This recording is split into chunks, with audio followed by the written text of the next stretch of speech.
কিছুদিন আগে কিন্তু বেগম খালেদা জিয়াও বিমানত চড়িছে, চড়েনি ভাইজান? দেখেন তো চড়ার একটা মশান কি। আসলে এই মানুষটাকে হাসিনা খুব অপমান করছে, যার 2টি এতিম সন্তানকে লালন পালন করছে, আর সেই মহিলাকে এতিমের অর্থ আত্মসাতের একটা মিথ্যা কেস দিয়ে অন্যায়ভাবে 5 বছর জেল দিল, আপিল করলো 10 বছর হয়ে গেল। আপনি কোন তো আপিল করার পরে সাজা বাড়ে না কমে? হায় হায় হাসিনা, তোর দুঃখে বাঁচি না রে, কি কামটা করলো। কতবার তার কাছে অসুস্থ হয়েছে, বিদেশে চিকিৎসা করার একটা আবেদন করলো, একটাই কথা বলে, আইনে কোনো ফকর নেই, আইনে কোনো ফাঁক নেই। আল্লাহকে আইন কাজ পাই, আমি আল্লাহ দেখাবো, তোর কোন কথা ঠিক কিনা? হাসিনা, তোমার পলানোর ভিডিও আমরা দেখছি। শেখ রেহানা খালি মাটির দিকে মাথা করে হাঁটছে, আর হাসিনা খালি চারিদিকে দেখলো। তখন হাসিনা মনে মনে গান গাছে, যাবার কালে এক সামসারও দেখা না পাইলাম। যে সামসারা সংসদের মধ্যে হাসিনাকে হজরত বানাছে, ধরে কোন কি বলা, কি সামসারে, যাই যত বেশি চামচামি করবে তাকে তত বড় পদ দেয় হাসিনা, ধরে কোন কথা ঠিক কিনা? হজরত বলা শামীম হোসেন কোথায়? আরে কাউয়া কাদের ওয়াজ শেষ, কাউয়ার ওয়াজ আর কতদিন করবেন কাউয়া? আজকের এই মাহফিলের সম্মানিত ওলামায়ে কেরাম, এ জাতির শ্রেষ্ঠ সন্তান আলেম ওলামা। রাসূল বলেছেন, আল ওলামা ওয়ারাসাতুল আম্বিয়া, আলেমগণ হচ্ছে নবীদের ওয়ারিস। আল্লাহ বলেছেন, ইন্নামা ইয়াখশাল্লাহ মিন ইবাদিহিল ওলামা। আপনাদের মাঝে মাঝে যে সমস্ত আলেম ওলামা বসে আছেন, মঞ্চে আছেন, মাগরিবের নামাজের পর থেকে এত রাত পর্যন্ত কোরআন হাদিসের আলোকে অত্যন্ত গুরুত্বপূর্ণ আলোচনা করে আপনাদেরকে শোনালেন। এই বয়স থেকে তালিম দেওয়া লাগবে। তালিম মানে কি? শিক্ষা। 7 বছর বয়স থেকে তালিম দাও, শিক্ষা দাও। কোরআনের মাহফিলে কি করা লাগে এটা আপনাদের সামনে হজুই করে, আপনারা কিছুই করেন না, তার মানে কিছু বলা লাগবে না। আপনারা তো বড় হোক, কিন্তু বুদ্ধি শুদ্ধি নাই, হইচই করতেছে সেই শুরু থেকে। মনে হয় কোন জায়গায় গেছিল, আবার আইসে সাইজ হয়ে।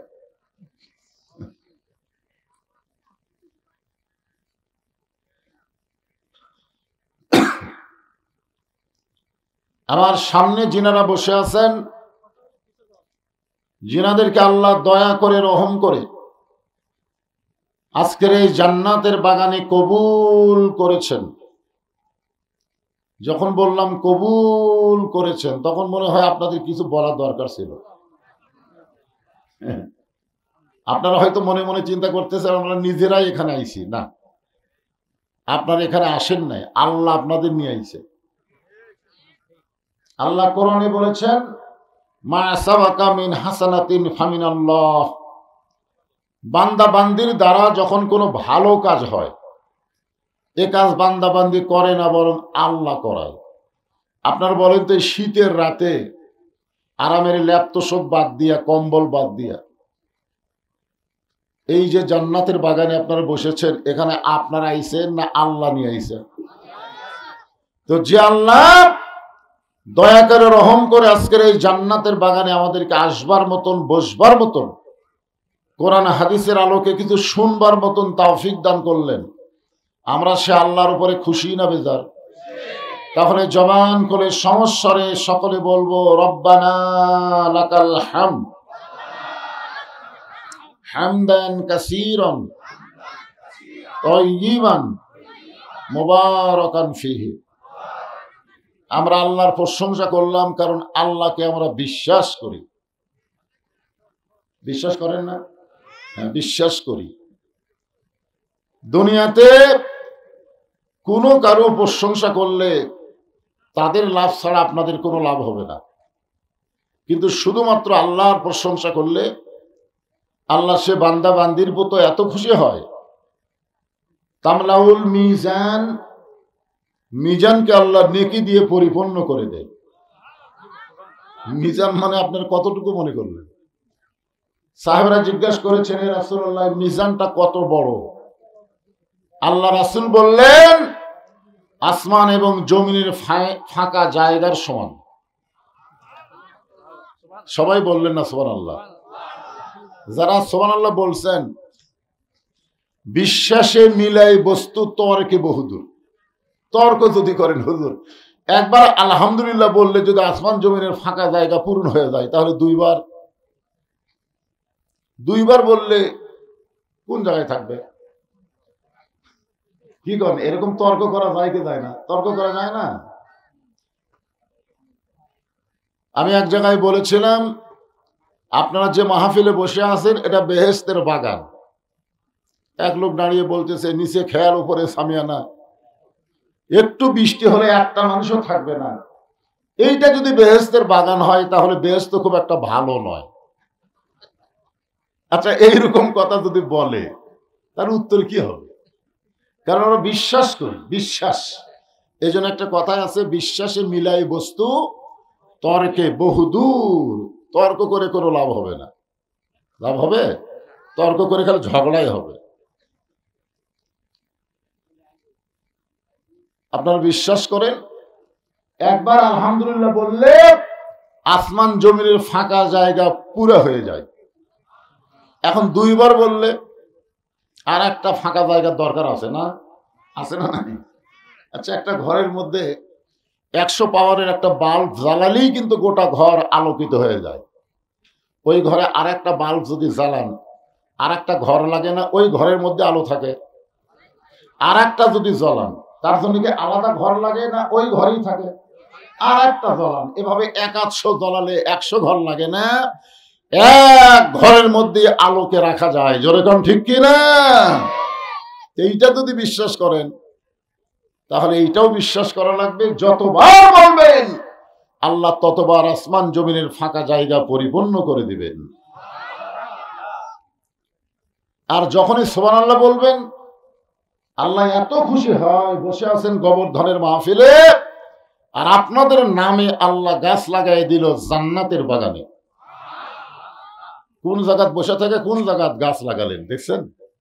এখন আপনারা বলেন তো, দুনিয়া থেকে যে জান্নাতের বাগানে গাছ লাগায়, তাকে আল্লাহ জাহান্নাম দিবে? কি মনে হয়?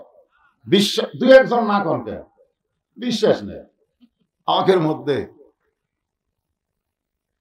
বিশ্বাস করতে হবে যে আল্লাহ আমাদেরকে জান্নাত দিবে, যাদেরকে আজকে জান্নাতের বাগানে কবুল করেছেন।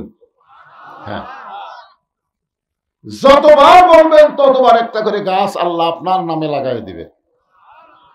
ইউক্যালিপটাসের গাছ, কি গাছ?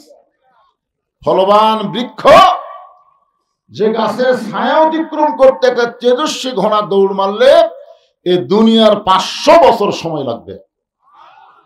গাছের গায়ে লেখা থাকবে, ওয়ালা তাস্তাহি আনফুসুকুম, আপনি যা চাবেন সেই ফল ওই গাছ থেকে আপনাকে দেওয়া হয়ে যাবে। আল্লাহ তাআলা আমাদেরকে শারীরিক সুস্থতা এবং মানসিক প্রশান্তি, সুবহানাল্লাহ বলেন। গত বছর এখানে আমি ওয়াজ করছিলাম, মনে আছে আপনাদের? মাগরিবের পর থেকে। তখন কিন্তু আমি বলতে পারিনি যে মানসিক প্রশান্তি, এটা বলতে পারেন। গত বছর আমাদের মনের মধ্যে অশান্তি ছিল। বক্তারা ওয়াজ করার সময় চিন্তা করা লাগছে, না জানি কি হয়, আজরাইল ধরার আগে কি পুলিশই ধরে? এরকম নানা ধরনের টেনশন নিয়ে আমাদের ওয়াজ করা লাগছে। কিন্তু এই বছর আর কোনো টেনশন নাই। শারীরিক সুস্থতা এবং মনের প্রশান্তি লাভের জন্য আজকে যারা এই জান্নাতের বাগানে এসেছেন, ভাগ্য গুণে আমরা আল্লাহ পেয়েছি, আলহামদুলিল্লাহ। কোনোদিন আল্লাহর আমরা দেখি নাই, তারপরে আমরা আল্লাহকে বিশ্বাস করি। এই মাসটা হলো রজব মাস। জোরে বলেন, কি মাস? এই মাসের চাঁদ ওঠার সাথে সাথে আল্লাহ রাসূল একটা দোয়া বেশি বেশি পড়তেন। সেই দোয়াটা কে দেয়? বাচ্চারা, তোরা জ্ঞানজাম করিস না তো। হ্যাঁ, আল্লাহুম্মা বারিক লানা ফি রজব ওয়া শাবান ওয়া বাল্লিগনা রমাদান। বাল্লিগনা রমাদান শব্দের অর্থ হলো আল্লাহ রাসূল বলতেন রমজান পর্যন্ত আমার হায়াতকে বাড়াইয়া দাও। আচ্ছা, রাসূল যদি বলে রমজান পর্যন্ত হায়াত বাড়াইয়া দাও, এ কথার দ্বারা রাসূল বুঝাইলেন কে কখন মরবে এটা আল্লাহর নবীও জানে না। জোরে করে আল্লাহর নবীও যদি জানতেন তাহলে কেন বলতেন বাল্লিগনা রমাদান? তো নবী যদি না জানে, আমাদের মধ্যে কিছু কিছু লোক জানে যে এত সালের আগে হামাকর নামাই কি ঠিক আগামীকাল পর্যন্ত আমরা থাকতে পারবো কিনা, আগামীকাল পর্যন্ত আমি বাঁচবো কিনা এ গ্যারান্টি দেওয়ার কেউ নাই। জোরে কোন কথা ঠিক কিনা? আর এত সালে তার মানে কি?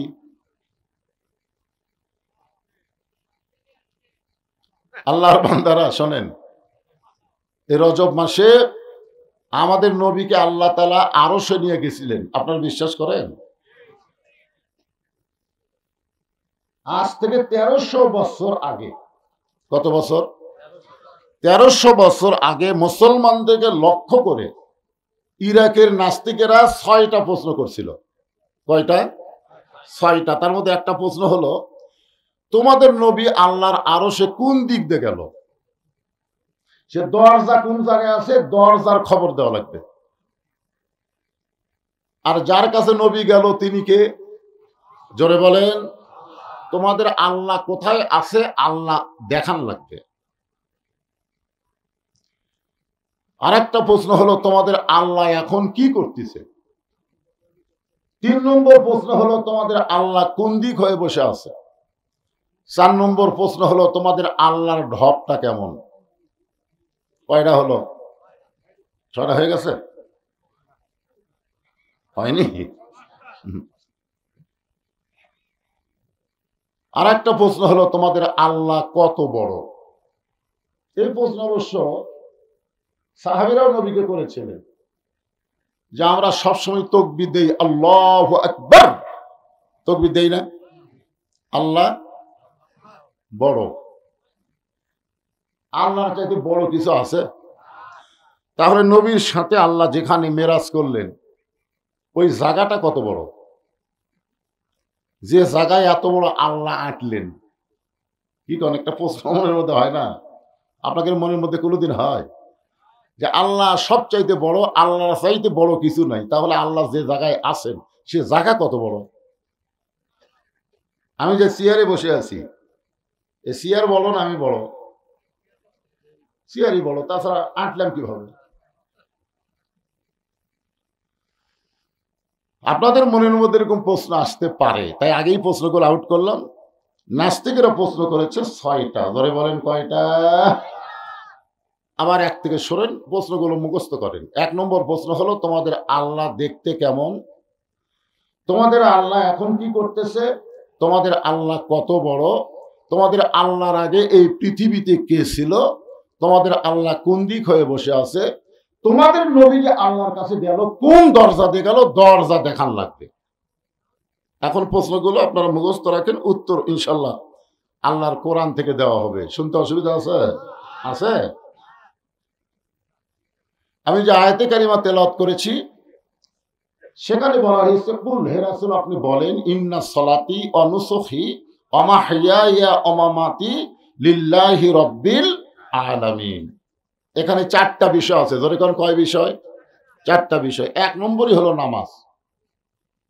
আপনারা যে মসজিদের উন্নয়ন কল্পে মাহফিল করতেছেন, আপনাদের নিয়ত কি?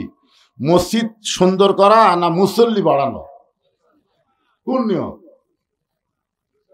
এলাকার মধ্যে বলতে পারবেন যে আমাদের গোবর্ধন মসজিদ হলো ফার্স্ট, এত ভালো মসজিদ একটাও নাই। এই কথা বলার জন্য কি মসজিদ করা? হ্যাঁ, কি করা? নামাজের জন্য। কোন নামাজের জন্য মসজিদ দোতলা করলেন? 5 ওয়াক্তের জন্য না জুমার জন্য? কোন নামাজের জন্য? অথচ এই রজব মাসে আল্লাহ নবীকে যে নামাজ দিয়েছেন তার মধ্যে জুমার নামাজ নাই।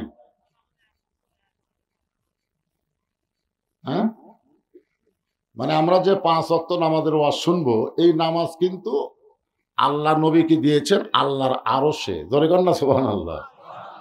কিন্তু জুমার নামাজ কিন্তু আল্লাহ নবীকে আরশে দেয়নি। আপনারা জুমার নামাজ কখন আইছে দুনিয়াতে আপনারা জানেন?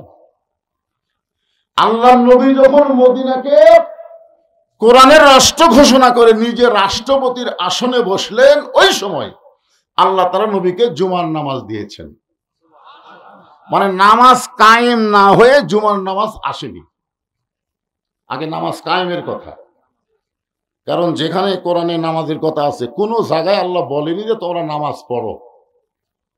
প্রত্যেকটা জায়গায় আল্লাহ বলেছেন, শুরুতে আপনারা দেখেন, শুরুতে কোরআনের শুরুতে আল্লাহ বলতেছেন আল্লাযীনা ইউমিনুনা বিল গায়বি ওয়া ইউকিমুনাস সালাত। কি বলতেছে? নামাজ কি করো? পড়ো। ওয়া ইউকিমুনাস সালাত মানে কি? নামাজ পড়ো, নামাজ কায়েম করো। এরপরও আরো 81 জায়গায়, সর্বসাকুল্যে 82 জায়গায়, প্রত্যেকটা জায়গায় আল্লাহ নামাজ কায়েমের কথা বলেছেন। এক জায়গায় আল্লাহ বলেনি ইকরাউস সালাত, নামাজ পড়ো, এ কথা আল্লাহ বলেনি। তাহলে নামাজ কায়েম করা মানে আপনারা কি বুঝতেছেন? কায়েম করা মানে কি? এই যে আমার আগে কাকুলি ভাই ওয়াজ করে গেল, ইন্নাস সালাতা তানহা আনিল ফাহশাই ওয়াল মুনকার।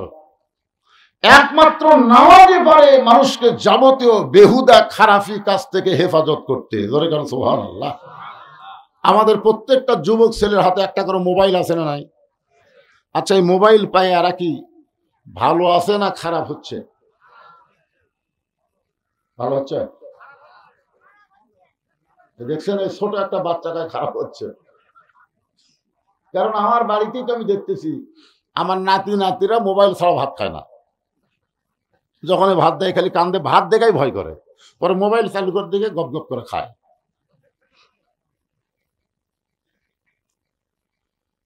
এই যুবকদেরকে যদি আমরা ভালো করতে চাই তাহলে নামাজ কায়েমের আন্দোলন করা লাগবে। জোরে কোন কথা ঠিক কিনা? এখন নামাজ কায়েমের আন্দোলন কিভাবে করা যায়, আল্লাহ কোরআনে কি বলতেছে, রাসূল হাদিসে কি বলতেছে, এই বিষয়গুলো নিয়ে আজকে আপনাদের সামনে আলোচনা হবে ইনশাআল্লাহ। নবুয়তের 10ম বৎসরে, কত বছর? 10ম। আমাদের নবী তো দুনিয়াতে আসার আগেই নবী। এই নিয়ে কিন্তু ফিতনাও আছে, আছে না নাই? একজন বলেছে যে 40 বছরে আল্লাহ নবীকে নবী হিসাবে ঘোষণা করেছে, তার আগে তিনি নবী ছিলেন না। এই কথা বলার পিছনে কিন্তু বহু ফতোয়া হয়ে গেছে। আমি নতুন করে আর ফিতনা বাজাতে চাচ্ছি না, কারণ ফিতনা মারাত্মক। আমাদের সমাজের মধ্যে ফিতনা ছড়ায় দেওয়ার কিছু শয়তান আছে। জোরে কোন আছে না নাই? হ্যাঁ, আল ফিতনা তো আসাদ্দু মিনাল কতল। ফিতনা হচ্ছে কতলের চাইতে মারাত্মক পাপ। আল ফিতনা তো আসাদ্দু মিনাল জিনা। আর এক জায়গায় জিনার কথা বলা হয়েছে। এখানে কোনো ফিতনা না। আমরা সবাই বিশ্বাস করব কারা কারা নবী হবে দুনিয়া তৈরির আগেই আল্লাহ কিন্তু জানি। জোরে কোন কথা ঠিক কিনা? তাহলে আমাদের নবী যে নবী হবেন এটা আল্লাহ জানি কি জানে না? কিন্তু দুনিয়াবাসীর কাছে প্রকাশ করেছে 40 বছর পরে। এই নবুয়তের 10ম বৎসর, অর্থাৎ 10 বছর নবী হয়ে গেছেন। তারপরে আল্লাহ তাআলা নবীকে আরশে নিয়ে গেলেন। নবুয়তের 10ম বৎসর। কত বছর? 10ম। আল্লাহ নবী 5 ওয়াক্ত নামাজ নিয়ে দুনিয়াতে চলে আসলেন। 5 ওয়াক্ত নামাজ নিয়ে কোথায় আসলেন? দুনিয়াতে আসলেন। এক সময় আল্লাহ তাআলা আমাদের নবীকে জান্নাত দেখার তৌফিক দিয়েছিলেন। সুবহানাল্লাহ বলেন। নবী যখন জান্নাত দেখলেন, আপনার বলেন তো ভিতরে থেকে দেখলেন না বাইরে থেকে দেখলেন? বাইরে থেকে না, আসলে বাহির থেকে দেখার ভিতর থেকে দেখা দুটোকে এক। আজকে আমাদের বাংলাদেশের অনেক মুসলমান ইসলামকে বাহির থেকে দেখতেছে, যার কারণে তারা বলতেছে রাজনীতির সাথে ইসলামের কোনো সম্পর্ক নেই। মানে এরা বাইরে থেকে দেখে মস্ত বড় মুফতি হয়ে যাচ্ছে। মুফতি ফতোয়া মারতেছে ইসলামের সাথে রাজনীতির কোনো সম্পর্ক নাই, রাজনীতির সাথে ইসলামের কোনো সম্পর্ক নাই। আরে বেটা ভিতরে ঢুকে দেখতো আছে না নাই? কোরআনে রাজত্ব নামে একটা সূরা আছে। জোরে কোন আছে? হ্যাঁ, সম্রাট শাহজাহান একদিন নামাজের পরে আল্লাহর কাছে হাত তুলে কাঁদতেছে আর বলতেছে, ও বাদশার বাদশাহ, তোমার দরবারে আমি ফকির। তার মানে বাদশাকে আর শাহজাহান কি? কথা কয় না। বাদশাহ মানে তো আমরা রাজা কই, রাজা বাদশাহ, জোরে কোন কথা ঠিক কি দেয়? তাহলে বাদশার নীতি হলো রাজনীতি, আর শাহজাহান ফকিরের নীতি হলো ফকরা নীতি। আপনি বলতে পারেন ইসলামের সাথে ফকরা নীতির কোনো সম্পর্ক নাই, এ কথা বলতে পারেন, কিন্তু রাজনীতির সম্পর্ক নাই। আপনি যদি বলেন সব পথের মধ্যে রাজপথ হলো বড় পথ, সব হাঁসের মধ্যে রাজহাঁস হলো বড় হাঁস, সব নীতির মধ্যে রাজনীতি হলো বড় নীতি, আর মানুষ বলে রাজনীতির সাথে ইসলামের সম্পর্ক নাই, এরা ভিতরে ঢোকেনি, এরা বাইরে থেকে। ভিতরে ঢোকা লাগবে তো। আল্লাহ আমাদের নবীকে জান্নাতের ভিতরে ঢোকার তৌফিক দিলেন। নবী যখন জান্নাত দেখতেছেন, নবীর চোখ দিয়ে দর দর করে পানি পড়তেছে, আর মুখটা মুচকি মুচকি হাসতেছে। জোরে কোন সুবহানাল্লাহ। নবীর সঙ্গে একজন ফেরেশতা ছিল, নাম হলো জিবরাইল। জোরে বলেন নাম কি? ফেরেশতা জিবরাইল বলেন, রাসূলুল্লাহ, আপনি যদি জান্নাত থেকে বের না হন, আল্লাহ আপনাকে জান্নাত থেকে বের করে দিবে না। কারণ জান্নাতের শর্ত হলো সালামুন আলাইকুম তিবতুম ফাদখুলুহা খালিদিন। কেউ যদি একবার জান্নাতে প্রবেশ করে, আল্লাহ বলেছেন খালিদিন, চিরস্থায়ীভাবে সে জান্নাতে থাকবে। আপনি যদি বের না হন, আল্লাহ আপনাকে জান্নাত থেকে বের করে দিবে না।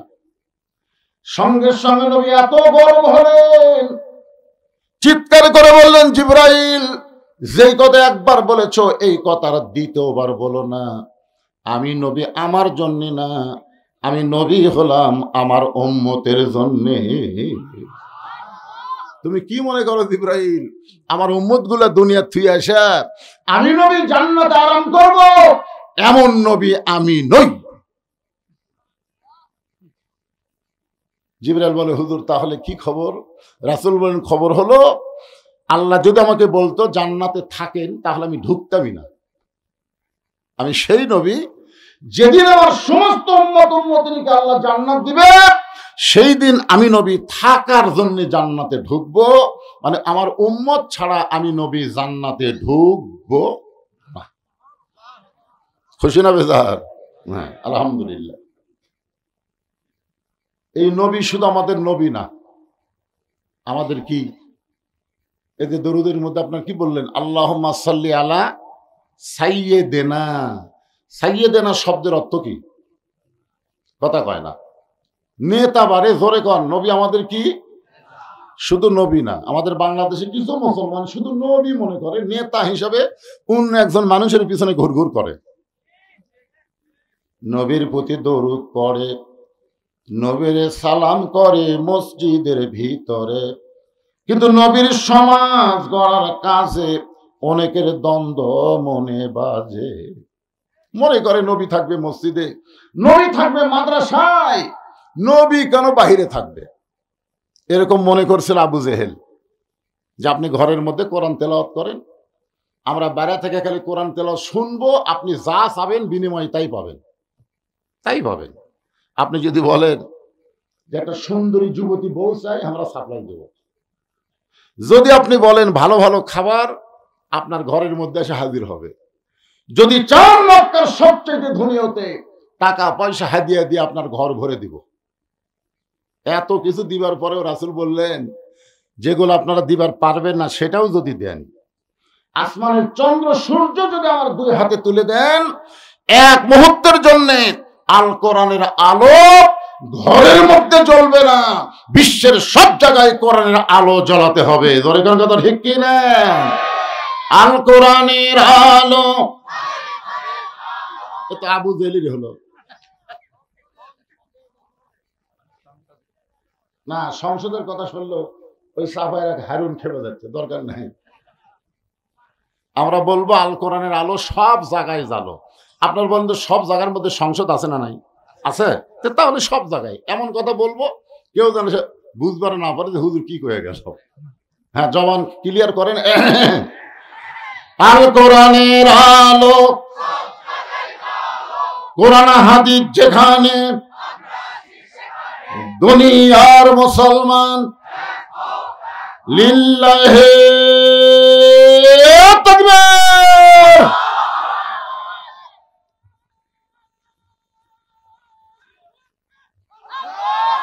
এরে এত কয়ালিপ টান লইরা,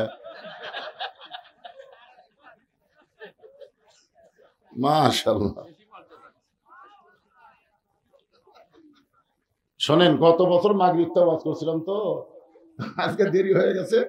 আমি আইসি অনেক আগে, কিন্তু তুলে দিলে দেরি করে, আগে আপনাকে চেতন করে তারপর ওয়াজ করা লাগবে, বোঝেন না ভাই? যান তকবীর দিতে আপনাকে সমস্যা আছে, কিন্তু তাই বলে অত টানা দিয়ে না বাজান, ওটা একটা 8 আলিফ টান হয়ে গেছে।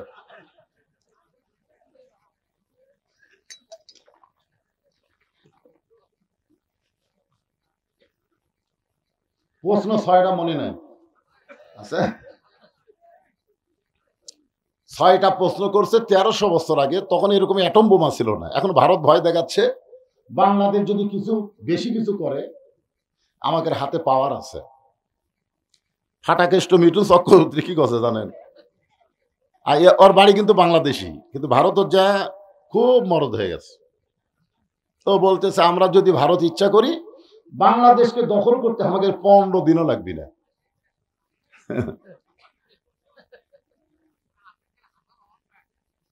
শোনেন, আমরা কি নিয়ে লড়াই করব? ওর কাছে পারমাণবিক বোমা আছে, অস্ত্র আছে, সৈন্য আছে, আমাদের কি আছে? মাশাআল্লাহ, মাশাআল্লাহ। এটাই শুনবার চাচ্ছিলাম। আমাদের জাতির পিতার ঈমান ছিল যত বড়ই নমরুদের চুলা থাক সমস্যা নেই, ঈমানের কাছে নমরুদের আগুন যেমন কিছু না, ভারতের যত অস্ত্র থাক বাংলাদেশের মুসলমানের কাছে কিছুই না। যেরকম ঠিক কিনা?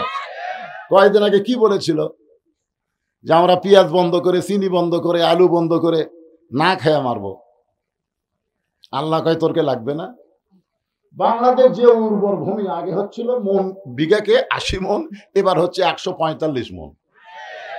শিবগঞ্জ আমার শ্বশুর বাড়ি, কয় হুজুর আলু জীবনে এরকম হয় আমরা দেখিনি, খালি মাটি টানতে দেখি আলু, ভিতরে একটাও মাটি, সব আলু খেয়ে বড় হয়ে গেছে। আমা মিন দাব্বাতিন ফিল আরদি ইল্লা আলাল্লাহি রিজকুহা।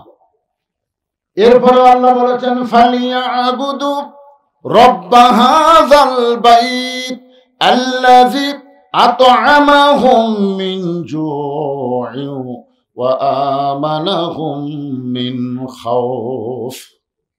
ওয়া আমানাহুম মিন খাউফ। আল্লাহ বলতেছেন ওই ঘরের মালিকের তোমরা গোলামি করো, নামাজ পড়ো, আমি আল্লাহ তোমাদেরকে সঙ্গে সঙ্গে 2টা পুরস্কার দিব। 1 নম্বর পুরস্কার হলো তোমাদের রিজিকের কোনো পেরেশানি করা লাগবে না, ক্ষুধা দারিদ্র তোমাদেরকে স্পর্শ করতে পারবে না। আর সমস্ত ভয় থেকে, যত ভয় আছে, অ্যাটমের ভয়, হাইড্রোজেনের ভয়, বোমার ভয়, অস্ত্রের ভয়, সমস্ত ভয় থেকে আমি আল্লাহ তোমাদেরকে পুরোপুরি নিরাপত্তা দিয়ে দিব। নিরাপত্তা দেওয়ার মালিককে আরো জোরে আলহামদুলিল্লাহ। 1 নম্বর হলো নামাজ। এই 4টা বিষয়ের মধ্যে 1 নম্বর হলো নামাজ। এই নামাজটা এত গুরুত্বপূর্ণ, রাসূল বলেছেন লা সালাতা লা ঈমানা, যার নামাজ নাই তার ঈমান নাই। খালি ঠিক কয়জন কথা এই জায়গাত কিন্তু আর জবান খুলতেছেন না, কারণ আপনাদের মধ্যে এমনও মানুষ থাকতে পারে যারা মাগরিবও পড়েনি, এশাও পড়ে। আপনার বলেন তো যারা মাগরিব এসা পড়েনি এরা ফজর পড়বি? কিসের কয় পড়তে পারে? 5 ওয়াক্ত নামাজের মধ্যে সবচাইতে কষ্টের নামাজ হলো ফজরের নামাজ। এই ঠান্ডার দিনে ফজর পড়া মানে কি? অনেক হুজুরাও পর্যন্ত ফেল করতেছে রে ভাই। হ্যাঁ, হুজুরাও করতেছে, কি করবেন? তো যারা মাগরিব এশার নামাজ পড়েননি, এই হাদিস অনুযায়ী তাদের খবর কি হলো? লা সালাতা লা দীন, যার নামাজ নাই তার কোনো ধর্ম নাই। বাইনাল আবদি ওয়াল কুফরি তরকুস সালাত, বান্দা কাফের মধ্যে পৃথক করার জিনিসটার নামই হলো নামাজ। এই নামাজ ওয়াজ দেওয়া হবে না। কাতুলি সাহেব বললেন 32 বছর, আমি বললাম 42 বছর, আরো 100 বছর ওয়াজ করেন, ওয়াজ দিয়ে নামাজ হবে না, হবে না। এই জন্যে নবুয়তের 10ম বৎসরে আল্লাহ নবীকে নামাজ দিলেন। এরপরও নবী 3 বছর মক্কায় ছিলেন। প্রকাশ্যে আজানও হয়নি, প্রকাশ্যে জামাতও হয়নি। রাসূল কয়, আল্লাহ আপনি কোরআনে বললেন ও আকিমুস সালাত, নামাজ কায়েম করো, কিন্তু আমরা তো পারতেছি না। নামাজ পড়তেছি একা একা ভয়ে ভয়ে, একজন খাড়া করেছি আরেকজন নামাজ পড়ে, তাহলে কায়েম কেমনে হবে? পড়াই যাচ্ছে না। করোনার সময় আমরা পড়বারই পারিনি, জোরে কোন কথা ঠিক কিনা? আমার মাদ্রাসা মসজিদে তারাবির সময় সব মসজিদে ঘোষণা করে দিছে যে ইমাম, মুয়াজ্জিন, মসজিদ কমিটি সহ সর্বমোট 12 জন। যে করোনার ভয়ে এখন কমিটি সব লোক নামাজ পড়ার গেছে, যদি মরে যায় এখন সাধারণ মুসলিম ঢোকার জায়গায় নেই। সব আছে এখন মাদ্রাসার মসজিদে। হুজুর আপনি কি করবেন বাইরে? তাহলে 2 জন তোমরা গেটত খাড়ায় থাকো, পুলিশের কোনো গাড়ি দেখলেই খালি একটু ইশারা দিবা। আমরা এক সময় 2 জন একটা গাড়ি দেখে মনে করছে পুলিশের গাড়ি, পুলিশ পুলিশ কতি কার স্যান্ডেল ঘুড়ি পড়ে আছে ভাই, মারছে তো নিয়ত করার পরেও নামাজ ছাড়ে দৌড়াচ্ছে। করোনার ভয় কিন্তু না, পুলিশ জরিমানা করবে। 12 জনের জায়গায় 32 জন হলো কেন? সমস্যা। আল্লাহ বলেন, হাবিব মক্কায় আপনাকে আমি নামাজ দিয়েছি, কিন্তু নামাজ কায়েমের পরিবেশ মক্কায় নাই। নামাজ কায়েমের পরিবেশ করতে গেলে আপনাকে যেতে হবে মদিনা। দিনের বেলা না, রাত্রে বেলা, গভীর রাত্রে মক্কা ছেড়ে আপনাকে মদিনায় হিজরত করা লাগবে। চিন্তা করে দেখেন, নামাজ কায়েমের জন্য নবী মক্কা ছেড়ে কোথায় যাবেন? একটু হোহা করেন, কোথায় যাবেন? গভীর রাত্রে একদিন হিজরতের হুকুম হবে, সেই দিন আপনি মক্কা ছেড়ে মদিনায় যাবেন।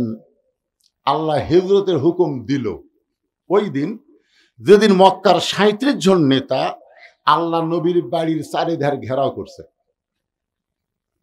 যতদিন নবীর বাড়ির চারিধার ফাঁকা ছিল, কেউ ঘেরাও করেনি, তখন আল্লাহ হিজরতের হুকুম দেয়নি। যেদিন দিছে সেদিন নবী জানলা দিয়ে দেখতেছে, দাও লিয়া, চাইনিজ কুড়াল লিয়া, ফালা লিয়া, লাঠি লিয়া নবীর বাড়ির চারিধার ঘেরাও করছে। আল্লাহ বলতেছে এখন হিজরত করেন। নবী কয় ক্যারি, এরকম কঠিন অবস্থা আল্লাহ হিজরত করতে বলার পিছনে আল্লাহর কারণ কি? যেদিন কেউ ছিল না সেদিন আল্লাহ হিজরতের হুকুম দিল না, আর আজকে এইভাবে বাড়ি ঘেরাও করছে, আর এখন বলতেছে হিজরত করেন। আল্লাহ নবী ডাক দিলেন, আলী, লব্বাইকে রাসূলুল্লাহ। নবী বলেন, আলী আমার বিছনায় তোমাকে ঘুম পাড়তে হবে, ওড়ে তামানে চাদর দিয়ে। আলী বলতেছেন, হুজুর কেন? বলে, দেখো চারিধার আমার ঘেরাও করছে মারার জন্য, তুমি আমার বিছনাতে এমন ভাবে থাকবে ওরা তার মনে করে আমি ঘুমে আছি, এই মনে করে তোমাকে বসাবি,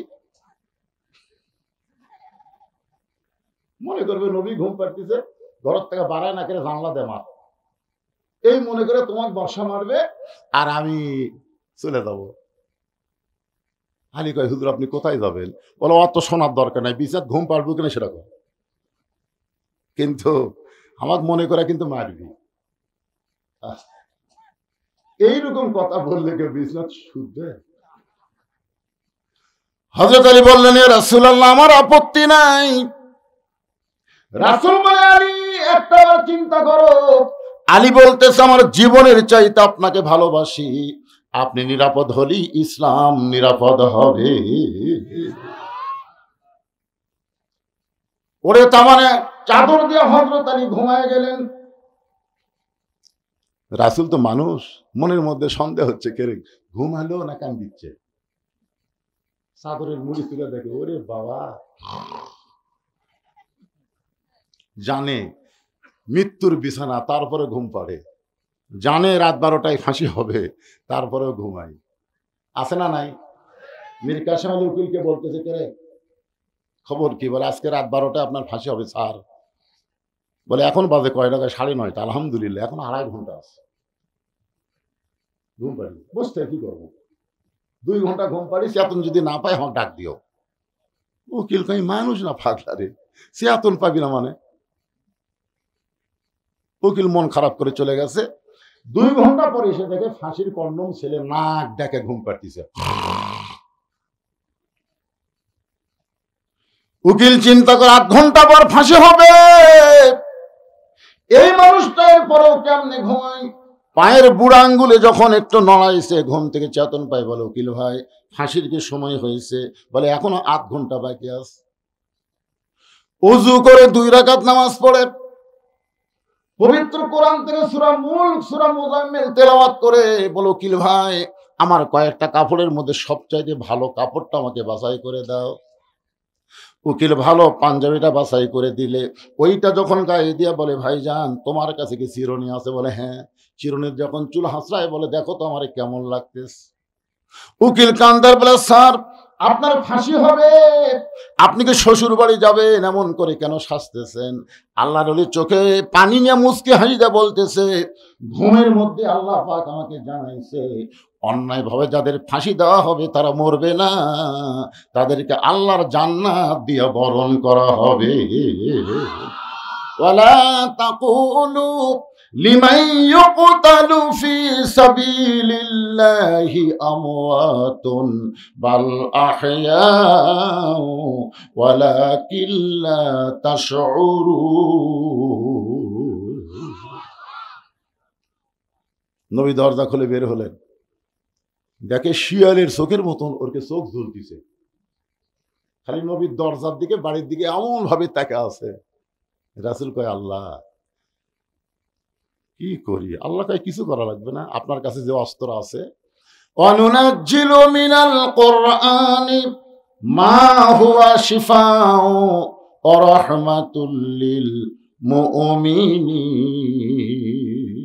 সব সমস্যার সমাধান। এই আয়াতকে আপনারা বিশ্বাস করলেন না? করছেন? আয়াতের বাংলা অর্থ কি? একটা স্লোগান দিলি তো অর্থ বার হয়ে যায়। আমি যেই বলবো সব সমস্যার সমাধান, আপনারা বলবেন দিতে পারে আল কোরআন। সব সমস্যার সমাধান কোরআনের 3টা আয়াত এক মুষ্টি বালুর মধ্যে পড়ে। রাসূলকে আল্লাহ বললেন উপর দিকে ফিকায়া দেন। রাসূল যখন বালু নিক্ষেপ করে, ওই বালুটা আল্লাহ 60 জন্য তার চোখে সমানভাবে ঢুকিয়ে দিছে। ওর হাতে যে লাঠি আছিল, রাম দেওয়া ছিল, বর্ষা ছিল, সব ফেলা দিয়া খালি। রাসূল কয় আল্লাহ ওরকে অস্ত্র দিয়ে ওরকে এখন বসান যায়, মানে কোনো দিকে খেয়াল নাই, চোখ ডলতি তার খেয়াল আছে। আল্লাহ বলেন আজকে মারের দিন না, সময় মতো মার হবে। 24 সালের 5 আগস্টে ধরে ঘর কথা ঠিক, আজকে মারের দিন না, 15.5 বছর একটু ধৈর্য ধরা লাগবে। ধরে কথা কর না কেন রে ভাই? মার কি সব সময় তাই? যান আজকে যে হুকুম আছে সেটা করেন। গভীর রাত্রে নবী চুপি চুপি আবু বকরের বাড়ির দরজায়, নেতা যেমন কর্মীও তেমন, ধরে গান সুবহানাল্লাহ, বিমানত চড়ে পলে যাচ্ছে। কিছুদিন আগে কিন্তু বেগম খালেদা জিয়াও বিমানত চড়িছে, চড়েনি ভাইজান? দেখেন তো চড়ার একটা মোশান কি। আসলে এই মানুষটাকে হাসিনা খুব অপমান করছে, যার 2টি এতিম সন্তানকে লালন পালন করছে, আর সেই মহিলাকে এতিমের অর্থ আত্মসাতের একটা মিথ্যা কেস দিয়ে অন্যায়ভাবে 5 বছর জেল দিল। আপিল করলো, 10 বছর হয়ে গেল। আপনি কোন তো আপিল করার পরে সাজা বাড়ে না কমে? হায় হায় হাসিনা, তোর দুঃখে বাঁচি না রে, কি কামটা করলো। কতবার তার কাছে অসুস্থ হয়েছে, বিদেশে চিকিৎসা করার একটা আবেদন করলো। একটাই কথা বলে, আইনে কোনো ফকর নেই, আইনে কোনো ফাঁক নেই। আল্লাহকে আইন কাক পাই আমি আল্লাহ দেখামো, তোর কোন কথা ঠিক না? হাসিনা তোমার পলানোর ভিডিও আমরা দেখছি। শেখ রেহানা খালি মাটির দিকে মাথা করে হাঁটছে, আর হাসিনা খালি চারিদিকে দেখলো, তখন হাসিনা মনে মনে গান কাছে, যাবার কালে এক চামচারও দেখা না পাইলাম। যে চামচারা সংসদের মধ্যে হাসিনাকে হজরত বানাছে, ধরে কোন কি বলা, কি চামচারে, যাই যত বেশি চামচামি করবে তাকে তত বড় পদ দেয় হাসিনা, ধরে কোন কথা ঠিক কিনা? হজরত বলা স্বামী হোসেন কোথায়?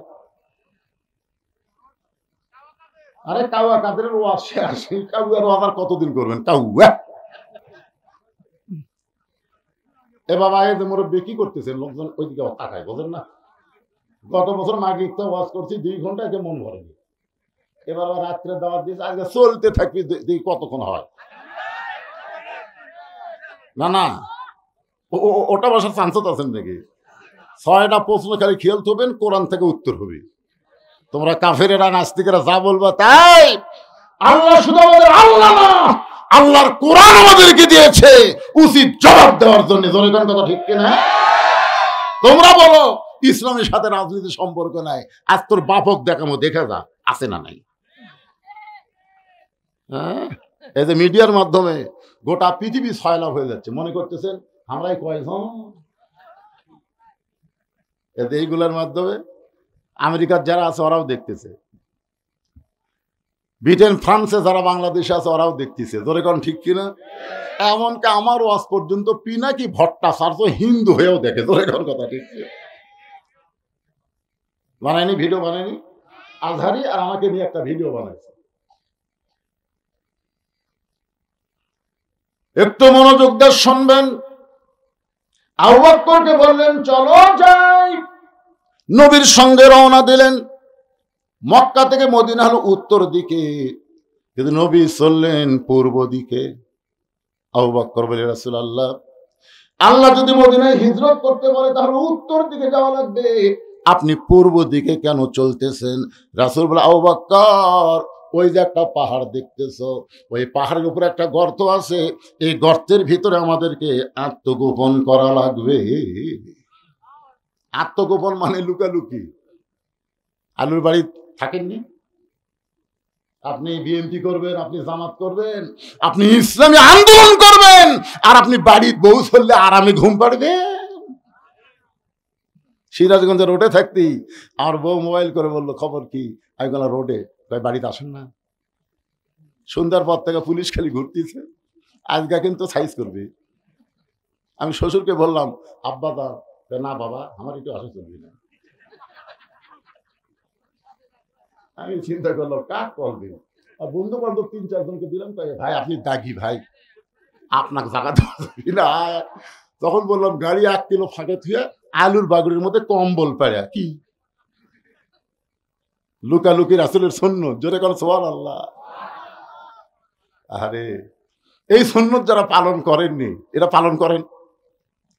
আপনি এমন একটা দল করেন শয়তান যেন আপনাকে খোঁজে, জোরে কোন কথা ঠিক না? কেউ যদি বলে আমার কোনো টেনশন নাই, আমি দিনে খাই রাতে ঘুমাই, তুই শয়তানের দল করিস, তোর টেনশন হবে কোথেকে? মাটি থেকে 5600 ফুট উপরে, 5600 ফুট উপরে একটা গর্তের মধ্যে নবী আবু বকরকে নিয়ে, নবী দুর্বল হওয়ার কারণে আবু বকরের উরাতকে বালিশ বানায় ঘুমায় গেলেন, কিন্তু আবু বকর ঘুমায় না। কিছুক্ষণ পরে দেখে গাড়ে সুরের গরমে নবীর কপাল ঘেমে মুক্তার দানার মতন ঘাম বের হয়ে গেছে। আবু বকরের বড় লোভ হলো ওই ঘামটা যদি হাতের মধ্যে নিয়ে আমার চেহারার মধ্যে মালিশ করতে পারতাম, অন্তত বলতে পারতাম আল্লাহ আমাকে আযাব দেওয়ার আগে নবীর ঘামের কথা একটাবার চিন্তা করে। নবীর কপালের ঘাম নিয়ে যেই মাত্র চেহারার মধ্যে মালিশ করেছেন, 4 সূর্য গ্রহ তারা তারি নূরের ইশারা, নইলে যে অন্ধকারে ডুবিত এই তরণী। সবাই বলেন নবী মোর পরশমণি, নবী মোর সোনার খনি, নবী নাম ভাবে যেজন সেই তো দোজা হানের ধ্বনি। গর্তের মধ্যে লক্ষ্য করে দেখে বাম সাইডে একটু উপরে একটা ছিদ্র দেখতে পাই। আবু বকরের মনের মধ্যে বড় ভয় হলো, এই ছিদ্র দিয়ে যদি কিছু বের হয়ে আমার নবীকে কামড় দেয়, গর্তের মধ্যে মানুষ হলো 2 জন, জোরে কোন কয়জন? কিন্তু কিছু বের হয়ে শুধু নবীরে কামড়াবে। নবীর প্রেমে আবু বকর এমন ভাবে হাবুডুবু খাওয়া শুরু করেছে, আবু বকরের অস্তিত্ব ভুলে গিয়া 2 চোখ দিয়ে শুধু নবীর দিকে তাকায় আছে। শিশুকালে মহিলা গেছে মা, গর্ভে থাকতে মরছে পিতা, নবী চোখে দেখলেন না। কে করিবে লালন পালন, কে দিবে সান্ত্বনা, এই দুনিয়ার বড় এতিম নবী ছিলেন একজনা। বাম পাখানা যখন ছিদ্রের মুখে লাগাই দিস, এমন সময় লিয়াবলুয়াকুম আইয়ুকুম আহসানু আমালা, জোরে কোন সুবহানাল্লাহ। পরীক্ষা হবে, সুন্দর আমলের পরীক্ষা হবে। আগামী ভোটে সুন্দর আমলের পরীক্ষা হবে। আমার ভোট আমি দিব, যাকে খুশি তাকে দিব, এই স্লোগান বাদ দিয়ে বলতে হবে আমার ভোট আমি দিব, দেখে শুনে বুঝিয়ে দিব। জোরে কোন কথা ঠিক কিনা? কোন চোর, কোন দুর্নীতিবাজ, কোন বাটপারকে আমার ভোট দিয়ে আমি সংসদে পাঠাবো না। জোরে বলেন কথা ঠিক কিনা? আপনাকে আল্লাহ বিবেক দেয়নি? অনেক মানুষ জান্নাতে যাওয়ার সময় আল্লাহ বলবে, রে তোকে তো জান্নাত দিবারই চাইছিলাম, কিন্তু এত রড সিমেন্ট তুই চুরি করছো। আল্লাহ আমি জীবনে কোনো ইলেকশন করিনি, নেতা হইনি, তা আমার আমল নামায় রড সিমেন্ট, তুই যা সিল মারতো ওই যে চুরি করছে। ইন্নাল্লাহা ইয়ামুরুকুম আন তুআদ্দুল আমানাতি ইলা আহলিহা ওয়া ইযা হাকামতুম বাইনান নাস আন তাহকুমু বিল আদল। জোরে কোন সুবহানাল্লাহ। একটু মনোযোগ দিয়ে শুনবেন। লিয়াবলুয়াকুম আইয়ুকুম আহসানু আমালা। আল্লাহ বলে বিষাক্ত সাপ ওয়াজাতা পাহাড়ে ঘুরিস কেন? ওই গর্তের ভিতরে ছিদ্রে যে পাটা লাগায় দিছে, এই পায়ের তালুতে কামড় মার। আল্লাহর হুকুমে একটা বিষাক্ত সাপ এসে বিষ মুখের মধ্যে নিয়ে আবু বকরের পায়ের তালুতে যখন কামড় বসায় দেয়, আবু বকর কান্দে বলে, সাপরে তুই মনে করছিস যে তোর বিষের যন্ত্রণায় আমি পা টান দিব? দরকার হলে আমি মরে যাব, কিন্তু পা টান দিয়ে নবীকে কামড় দেওয়ার সুযোগ পাবি না। সাপটা আবার কামড় মারে, আল্লাহর হুকুমে আবার কামড় মারে। কিতাবের মধ্যে আছে 5বার সাপটা কামড় মারলো, গোটা দেহ থরথর করে কাঁপতেছে।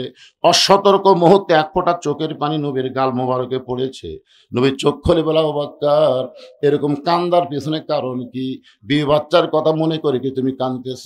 আবু বকর বলে, রাসূলুল্লাহ আপনি যখন ঘুমায় গেলেন ছিদ্রের মুখে পাটা লাগাইছি, কি যেন বারবার কামড় দেয়, টানতে দেখি বিষাক্ত স্বপ্ন। বলে, আবু বকর একবার কামড় দিলে আমার ঘুম থেকে চেতন করতে পারে, তা কিন্তু ঘুম থেকে চেতন না করে এতবার কেন সাপের কামড় তুমি হজম করলাম? আবু বকর বলে, রাসূলুল্লাহ আমার জীবনের চাইতে আপনার ঘুমের দাম বেশি। আমি মরে যাব, কিন্তু ঘুম থেকে চেতন করার বেয়াদবি আমি সহ্য করব না। এটা গায়ে সুরের সামান্য কাহিনী কইলাম। রাত শেষ। আবু জেহেল কয়, যে পওরা দিলাম রে, তো বাড়াবার পারেনি। আবু সুফিয়ান বলে, নেতা তাহলে আজকের মতো ফেরত যায়। আবু জেহেল বলে, না, এই 7-8 জন নেতা একত্র হওয়ার সুযোগ আর নাই। আজকে যখন আমরা একত্র হয়ে মারার জন্য আইছি, মাইরেই যাবো। তো বলে কিভাবে? বলে ঘরের মধ্যে ঢুকে টানা বের করে তারপরে। আবু জেহেলের কথা মতো আবু জেহেলের নেতৃত্বে 37 জন নেতা নবীর ঘরের দরজায় গিয়ে যেই মাত্র দরজা টান দিয়ে খোলে, দেখে চাদরের মধ্যে নাক দেখে ঘুম পাড়তিছে, মাথা ঢাকা, পাও ঢাকা। আবু জেহেল এক মরার জন্য আমরা সারা রাত পড়া দেই, আর এইভাবে ঘুম পাড়ে। আবু জেহেলের একটা চামচা ছিল, নাম হলো উলিদ বিন মুগিরা। ওর হাতে একটা বর্ষা ছিল, জোরে কোন কি আছিল? এই বর্ষাটা চাদরের উপর দিয়েই মারবি, যাকে মারার জন্য সারা রাত চেতন থাকি, আর আমি ঘুম পাড়ে, এক না মারা পর্যন্ত শান্তি নাই। এই বলে যেই মাত্র বর্ষা মারতে চাই, নবী আবু জেহেল খপ করে বর্ষাটা ধরছে। এই ঘুমন্ত মানুষকে মারা জায়েজ নেই। সুবহানাল্লাহ না কেন? আচ্ছা, এই ফতুয়া আবু জেহেল কেন দিয়েছে কন্ত? এই ফতুয়া দেওয়ার পিছনে কারণ হলো আল্লাহর নবী যে সত্যি নবী এটা আবু জেহেল জানে। আবু জেহেল কিন্তু মারবি না, কারণ আবু জেহেল মারার জন্য লোক সেট করবি, কিন্তু নিজে মারবি না। আবু জেহেল তো খুবই চালাক মানুষ, বোঝেন না, যে নবীর বাড়ি হলো আমার বাড়ির কাছে, আর এই নবীকে যদি তার বাড়িতে আমি হত্যা করি তাহলে গজব আসলে তো আমার সুদ দেয়। এই জন্য বলতেছে না, ঘুমন্ত মানুষকে মারা জায়েজ নাই। ওলীদ বিন মুগীরা বলে, নেতা সব সময় আপনার কমান্ড মানা যাবে না। সারা রাত ধরে যাকে পহরা দিলাম আর সেই বেটা আরামসে ঘুম পাড়ে, আমি মার বই এই বলে আমার যখন বর্ষা মারতে চাই, আমি নেতা থাকতে তুই চামচে এত গরম কেন? আজকে বাংলাদেশে দেখবেন অনেক নেতার চাইতে চামচার মোশন বেশি। জোরে কোন কথা ঠিক না? বড় নেতা স্যাতি না, কিন্তু চামচার অত্যাচার আমাকে থাকাই কঠিন। একটু মনোযোগ দিয়ে শুনবেন, আল্লাহ নবীর যত শত্রু ছিল সবচাইতে বড় শত্রুর নাম হলো আবু জেহেল, আর সবচাইতে খারাপ শত্রুর নাম হলো ওলীদ বিন মুগীরা। সবচাইতে বড় শত্রুর নাম কি? সবাই বলেন, বড় শত্রুর নাম কি? আর সবচাইতে খারাপ শত্রুর নাম কি? আমাদের বড় শত্রু কিন্তু ভারত। আপনি মানেন বা না মানেন, বাংলাদেশের জন্য সবচাইতে বড় শত্রুর নাম কি? আরো জোরে বলেন। ওরা নাকি 71 সালে আমাকে সহযোগিতা করছে। মেজর ডালিম যে আউট করে দিছে ইলিয়াস হোসেনের মাধ্যমে, আপনার দেখছেন। ভারত কিন্তু কোনো কালই আমাকে সহযোগিতা করেনি। ওরা আমাদেরকে অঙ্গরাজ্য বানানোর একটা চেষ্টা করেছে, ওর বাপের মাধ্যমে, তার মেয়ের মাধ্যমে। জোরে কোন কথা ঠিক কিনা? বাংলাদেশকে যদি অঙ্গরাজ্য বানাবার চাই, এইটা হলো ওলীদ বিন মুগীরার চাইতেও খারাপ। জোরে কোন কথা ঠিক কিনা? একটু মনোযোগ দেবেন। ওলীদ বিন মুগীরা নবীর সবচাইতে খারাপ শত্রু।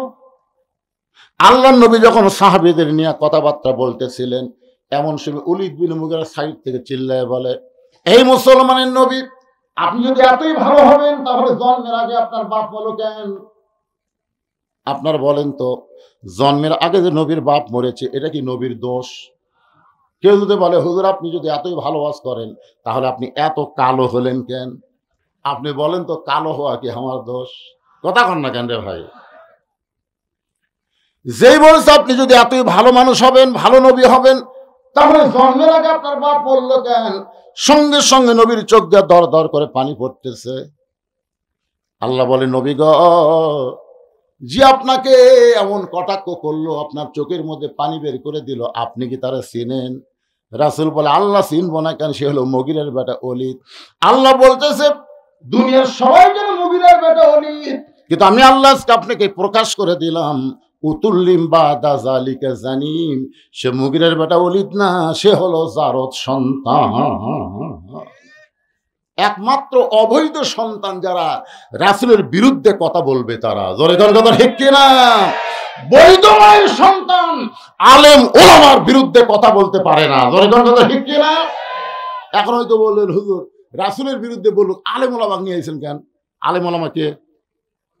আল ওলামা ওয়ারাসাতুল আম্বিয়া। আমার এলাকার এক আওয়ামী লীগ বলতেছে, ভাই আসলে আল্লামা সাইদি হুজুর আল্লাহর ওলি। আমি বললাম, এত বছর পরে বলতেছিস কেন? বলতেছে, হুজুর সাহস পাইনি হুজুর। তখন সাহস পাইনি, এখন বলতেছে।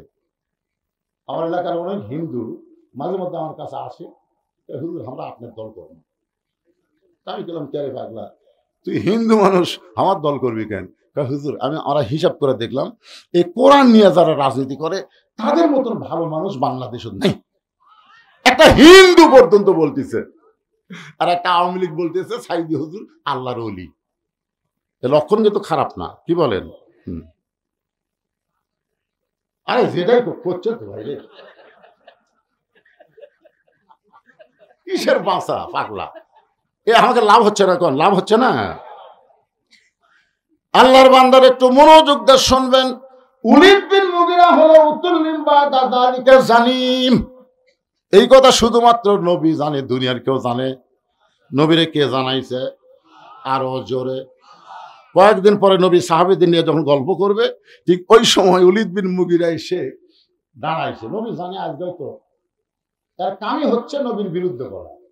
নবীর বিরুদ্ধে কিছু বলার আগে নবী বললেন উতুল্লিম বাদা যালিকা জানিম।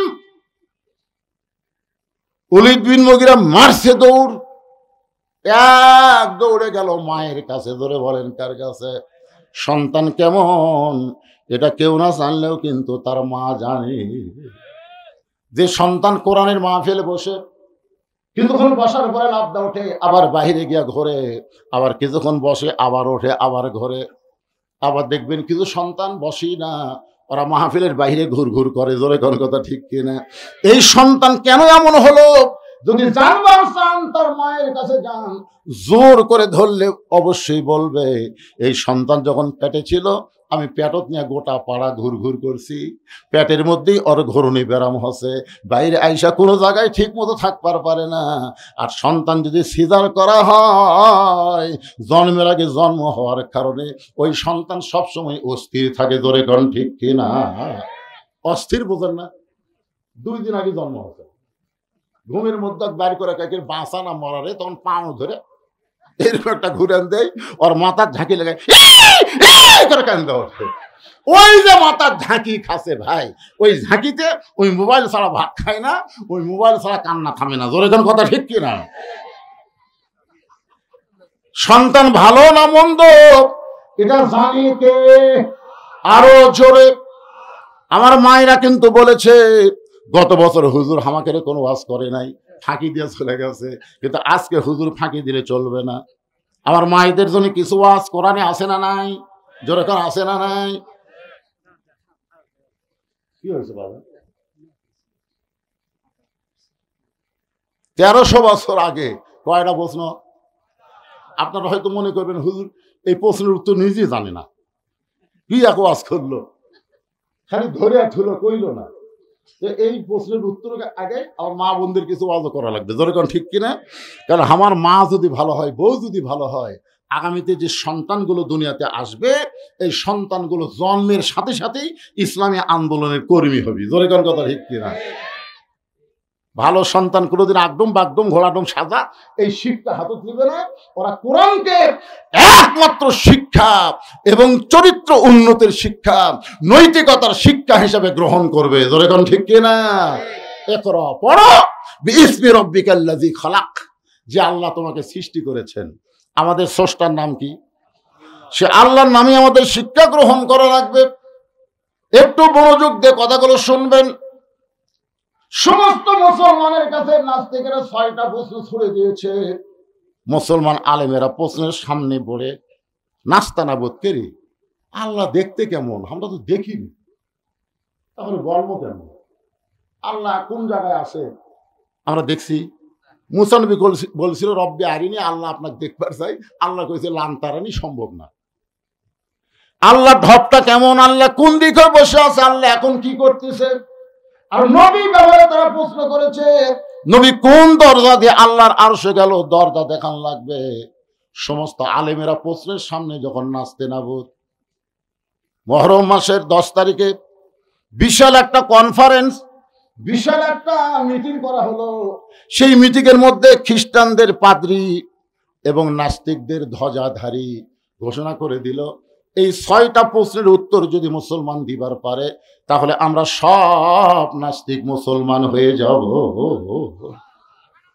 আর যদি দিবার না পারে তাহলে আমরা বলবো ইসলাম হলো একটা ভুয়া ধর্ম। আপনার বলেন তো ইসলাম কি ভুয়া?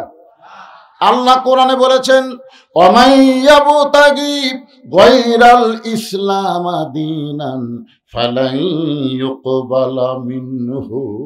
এই আয়াতের বাংলা অর্থ হলো ইসলাম ছাড়া অন্য কোন জীবন ব্যবস্থাকে ধর্ম হিসাবে কেউ যদি গ্রহণ করে লা ইউকবালা মিনহু, আল্লাহ বলেছেন সেইটা কখনোই কবুল করা হবে না। তাহলে আল্লাহর কাছে একমাত্র ধর্মের নাম কি? সবাই বলা লাগবে। এটা কি আমার বাপের কথা বললাম না আল্লাহর কোরআনের কথা বললাম? একমাত্র ধর্মের নাম কি?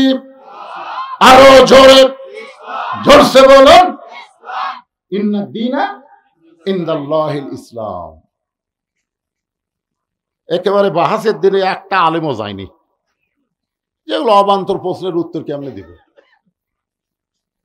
খ্রিস্টানরা যখন বলবে ইসলাম ভুয়া, তখন মাত্র 13 বছর 6 মাস বয়সের একটা বাচ্চা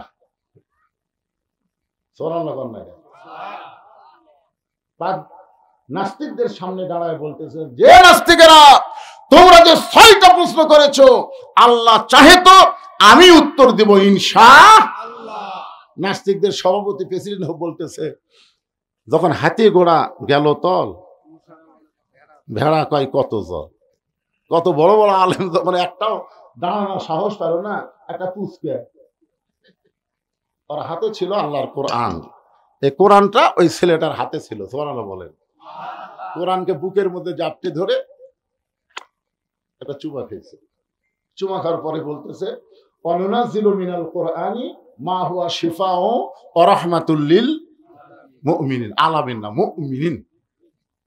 মুমিনদের সমস্ত রোগের ঔষধ হলো শেফা স্বরূপ আল্লাহ কোরআন দান করেছে। জোরে কোন সুবহানাল্লাহ। যার স্লোগান হলো সব সমস্যার সমাধান দিতে পারে আল কোরআন।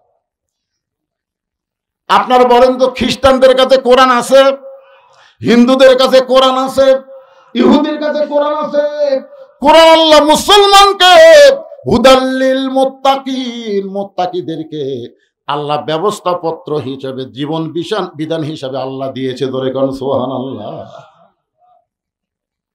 নাস্তিকদের সভাপতি বলতেছে, এই বাচ্চা এই যা, না না উত্তর দিবার আছে, উত্তর দিবার জন্য চাইছি। হ্যাঁ হ্যাঁ, বাচ্চা কয় কিরে বলে, শোনেন আপনারা যারা যতগুলো নাস্তিক আছেন কমপক্ষে 2-3 হাজার হবেন। আপনার বলেন তো, আজকে এই মাহফিলে, এই বাহাসের সমাবেশে সবচেয়ে সম্মানী ব্যক্তি কে? যে প্রশ্ন জানে উত্তর জানে তিনি, না যিনি শুধু প্রশ্ন জানে তিনি? সবাই বলতেছে আজকের এই মাহফিলে সবাই প্রশ্ন জানে, কিন্তু উত্তর তো কেউ জানে না। ছেলে বলতেছে আমি জানি। এখন আপনারা বলেন, আজকের এই মাহফিলে সবচেয়ে দামি কে? সবাই বলতেছে যিনি প্রশ্ন জানে উত্তর জানে তিনি হলেন দামি। তাহলে আমি কার মাটি দাঁড়িয়ে থাকবো? যিনি চেয়ারত বসে আছেন উনি চেয়ার ছাড়েন, আমি চেয়ারের মধ্যে বসতে চাই। নাস্তিকরা মুসকে হাসিটা বলতেছে, কিছুক্ষণের জন্য এই বাচ্চাকে আমরা চেয়ার ছেড়ে দিব, তার কাছ থেকে উত্তর জানার জন্য। যদি না পারে আমরা সকলে মিলে একটা করে দিলি সে মরে যাবে। যাকে বলা হয় গণধোলাই। ধরে বলেন কি ধোলাই? ওই বাচ্চাটার নাম হলো নোমান ইবনে সাবেত। মাইকের সাউন্ড হঠাৎ এরকম খারাপ হলো কেন? মাইকের সাউন্ড তো ভালোই ছিল, হঠাৎ খারাপ করলে কেন বাবা? এতক্ষণ তো ভালোই ছিল। ওই বাচ্চাটার নাম হলো নোমান ইবনে সাবেত। আস্তে আস্তে নাস্তিকদের চেয়ারের কাছে গিয়ে চেয়ারে বসে কোরআন থেকে তেলাওয়াত করলেন। তুইজ্জু মান তাশা ওয়া তুযিল্লু মান তাশা বিয়াদিকাল খায়র ইন্নাকা আলা কুল্লি শাইইন কাদির। রে নাস্তিকেরা, তোমরা আল্লাহ ব্যাপারে একটা প্রশ্ন করেছিল।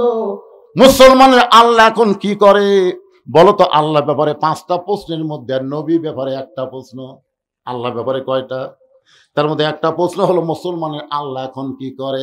আমার আল্লাহ তাআলা যে সন্তানকে কেউ চিনত না সেই সন্তানকে চেয়ারে বসাই দিল, আর চেয়ারের মানুষটা আল্লাহ কুদরতি হাত দিয়া ঘাড় ধরে নামায় দিল।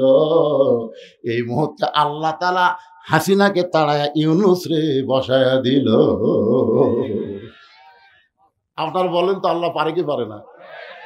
একজন আমারে কয়, হুজুর আসলে ইউনুস বসার কারণে আমার একটা গজল বারবার মনে হয়। এগুলো কি গজল ভাই? আমরা যখন শুনলাম ডোনাল্ড ট্রাম্প আমেরিকার প্রেসিডেন্ট হলো, তখন কিছু গুজব লিক বলা শুরু করলো, এইবার ইউনুস পলাবি কোন দিক দিয়ে। কিন্তু আমার একটা গজল খালি আমার ইমান বেড়ায় দেয়। কি গজল? বলে, নবী ইউনুস নবীরে খাইল মাছেতে গিলিয়া, ফেরেশতা পাঠাইলেন আল্লাহ এসমে আজম দিয়া। الله تعالى في كلامه المجيد والفرقان الحميد জবান খুলে সকলে পড়েন আউযু বিল্লাহি মিনাশ শাইতানির রাজিম বিসমিল্লাহির রহমানির রহিম ইন্না সালাতি ওয়া নুসুকি ওয়া মাহইয়ায়া ওয়া মামাতি লিল্লাহি রাব্বিল আলামিন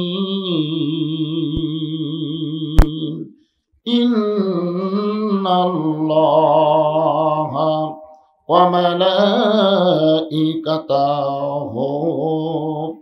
ইসাল্লুনা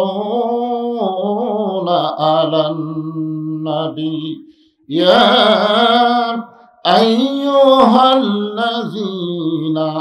আমানু সাল্লু আলাইহি ওয়া সাল্লিমু তাসলিমা আল্লাহুম্মা সাল্লি আলা মুহাম্মাদ আল্লাহুম্মা সাল্লি আলা সাইয়্যিদিনা মুহাম্মাদ আল্লাহুম্মা বারিক আলা মুহাম্মাদ তোর পাহাড়ের ধুলি লাগিয়া মুসা নবীর সম্মান বেড়ে যায় তোর পাহাড়ের ধুলি লাগিয়া মুসা নবীর সম্মান বেড়ে যায় নূর নবীজির জুতার ধুলাই দয়ার নবীজির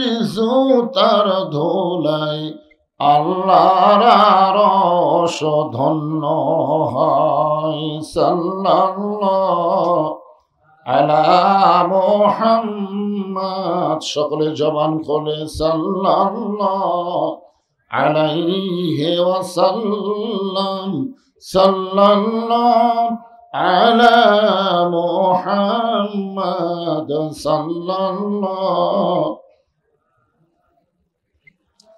মশরিকে হুব্বে মুহাম্মাদ সকলে বলি সাল্লাল্লাহু আলাইহি ওয়াসাল্লাম मतलाई दीवानी माँ मतलाई खुर्शीद इश्कास सीनाए सो जाने माँ बलागल उला बिकमालिही कशाफत दुजा बिजमालिही हसनत जमीओ के सालिही सल्लो अलैहि व आलिहि अल्लाहुम्मा आमीन জান্নাতের বাগান থেকে জান্নাতি মানুষদেরকে নিয়ে আমি গুনাহগার তোমার রহমতের দরজায় দোকানা হাত তুলেছি আল্লাহ হাসরের ময়দানে জাব্বার আর কাহার নামে রূপ নিয়া